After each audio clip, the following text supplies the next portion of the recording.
कविता के शीर्षक है परिधि। परिधि उद्दाम वैचारिक भाव द्रष्टव्य अछि मौन में, बस औदात्य के पहेली से नहीं भ रहल संप्रेषित। भावक निचोर मुखरित हैत अंतर मन के झुरमुट से, तेकर त गुंजाइश नहीं।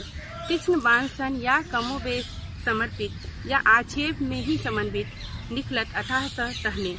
परिप्रेक्ष्य के त अभाव नहीं, बस ओय में डुबलाक भाव नहीं। शाश्वत त किछ नहीं, लेकिन अनुमोदन करवा के सामर्थ्य नहीं। बस आक्रांत रह वैचारिक प्रतिबद्धता में। आवेग के प्रखरता भी बस प्रक्रिया आ प्रतिक्रिया नगण्य। किछ कचोट त मन के विन्यास संग उपजत आ दहकत मानसिकता पर चोट करत, जेकर कोनो परिधि नहीं।